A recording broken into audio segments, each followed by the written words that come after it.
Hello everyone, here I am again with the new flower. इस flower को मदार हिंदी में और इंग्लिश में आप इसको बोटानिकली हम इसको कैलोट्रोपिस कहते हैं। अच्छा बच्चों, ये पता है ये मदार का जो ये फूल होता है ना, इससे हम भगवान शंकर की पूजा भी करते हैं। उनका एक स्त्रोत है नागेंद्र हाराय त्रिलोचनाय भस्मांगरागाय महेश्वराय नित्याय शुद्धाय दिगंबराय तस्मै नकराय नमः शिवाय। इसी में एक लाइन आती है मंदार पुष्प बहु पुष्प सो पूजिता है। मंदार पुष्प का मतलब मदार का पुष्प जो आज आपके सामने है ना। हम डिफरेंट तरीके के फ्लावर्स को इस समय पढ़ रहे हैं, तो एक और फ्लावर आपके लिए लेकर आए हैं। देखिए ध्यान से, ये तो पूरा इन्फ्लोरोसेंस हो गया। इन्फ्लोरोसेंस में देखिए बहुत सारे फ्लावर एक किसी जगह पर लगे हुए हैं। जिस एक्सेस पे यहाँ पे लगे होते हैं ना, इस पूरे हिस्से को, इसको हम लोग पेडियंकल कहते हैं। ये फ्लावर का स्टॉक नहीं है, ये फ्लावर जहां से डिटैच हुआ ये फ्लावर का स्टॉक है, ये फ्लावर का स्टॉक है। इसको ऐसे रखेंगे तो ये इसका हिस्सा इसका पेडिसल कहलाएगा, यानी फ्लावर स्टॉक कहलाएगा। ये एक सेफ्टेपिन है, बीच में यूज करूंगी। आइए चलते हैं। ये फ्लावर बाइसेक्सुअल है। ये जो इसकी बड कंडीशन है वो ये देखिए, ये बड दिख रही है, बंद है, ठीक है। कैलिक्स का कलर भी थोड़ा ऑफ वाइट जैसा है ना, इसलिए आपको फ्लावर में ऊपर से दिखाई नहीं पड़ रहा। मैं दिखाती हूँ आपको। ये देखिए इसके जो कैलिक्स हैं वो नीचे की तरफ ये वन, ये वन, ठीक, वन, ये छोटा मेरे हाथ से, ठीक, ये टू है ना, फिर उसी तरीके से 3, 4, 5। हर एक पेटल के नीचे एक कैलिक्स लगा हुआ है। कोशिश है कि आपको दिख जाए। ये देखिए साफ साफ दिख रहा है।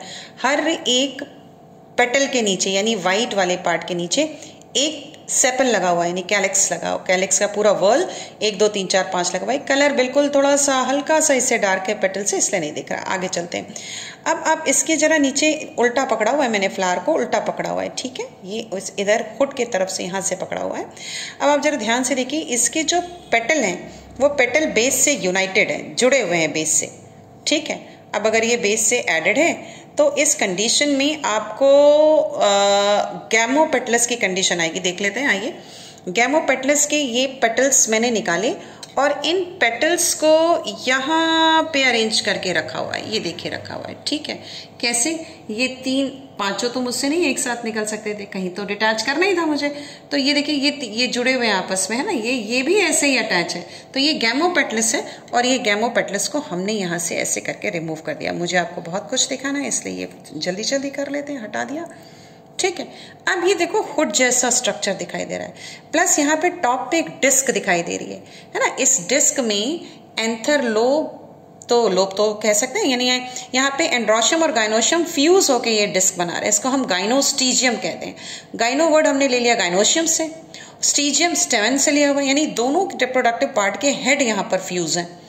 लेकिन पॉलिनेशन क्रॉस है, इंसेक्ट पॉलिनेशन होता है इसमें। अब ये जो हुड जैसा स्ट्रक्चर बन रहा है, ये स्ट्रक्चर जो बन रहा है, ये उसने हर हाल में सेल्फ पॉलिनेशन को रोक रखा है। आगे चलते हैं। ये देखिए ये डिस्क बहुत साफ और क्लियर डिस्क दिख रही है। मैं कोशिश करी हूँ जहां से आपको क्लियर दिखाई पड़े। ये देखिए ये दिखाई पड़ रही है, ठीक है।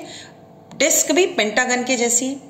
पेंटागन के जैसी है का मतलब कि वो डिस्क आपको ऐसे ऐसे ऐसे ऐसे और ऐसे दिखाई दे रही है। 5 उसमें कॉर्नर्स दिखाई दे रहे हैं। अच्छा, इतने 5 कॉर्नर्स को फोकस क्यों किया जा रहा है? क्योंकि इसी पेंटागन के डिस्क के साइड में जो ये ब्लैक वाला पोर्शन दिख रहा है, ये एक कह सकते हैं एंथरलोब का ही हिस्सा है, यानी पॉलिनियम बनाता है ये। इसको कॉर्पस्कुलम कहते हैं, लेकिन ये एंथरलोब, इसके अंदर से सैक के अंदर पॉलन ग्रेन्स हैं, पॉलिनियम के अंदर पॉलन ग्रेन्स हैं।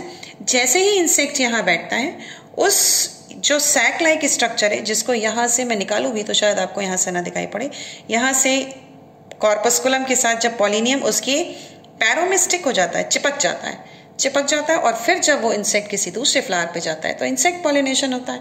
तो एक पॉलिनेशन का पॉइंट कवर किया हमने। अब हम इसको ओपन करेंगे, यानी इस हुड को ओपन करेंगे और ओपन करने के बाद फाइंड आउट करने की कोशिश करेंगे कि हमें इसके अंदर ओवरी कैसी दिखाई दे रही है ना। क्योंकि अभी आपसे वर्ड यूज किया कि ये फ्लावर बाइसेक्सुअल है। आइए ओपन करते हैं, देखते हैं।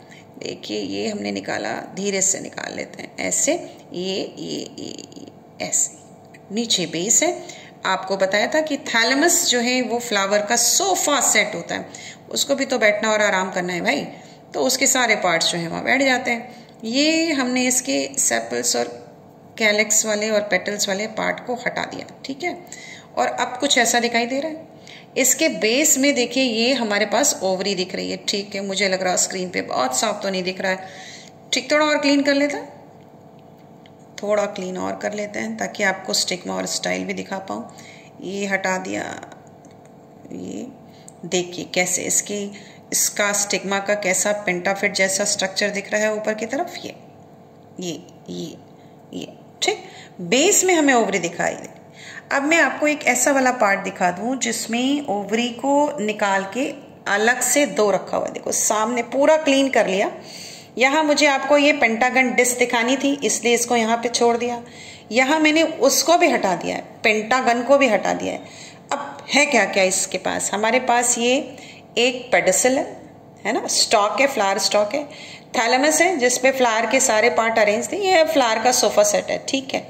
और उसके बाद ध्यान से देखिए ओवरी आपको दो दिखाई दे रही है। देखिए एक ओवरी ये है और दूसरी ओवरी ये है, और यहाँ स्टाइल भी डबल डबल जा रही है। मैं इन दोनों स्टाइल के बीच में सेफ्टी पिन डाल के इसको हैंग कर लेती हूँ ताकि आपको समझ में आए मैम क्या कह रही है। ये देखिए है ना, ये दो स्टाइल है और इन दो स्टाइल के बीच में इसको भी हटा लेते हैं। ऐसे देखते हैं, देखिए ज़्यादा क्लियर, ये और ये हैंग कर रही है ना, तो ये इसीलिए हैंग कर रही है कि दोनों स्टाइल ऊपर जाके फ्यूज हो गई हैं, ठीक है। So this is for कैलिट्रोपिक।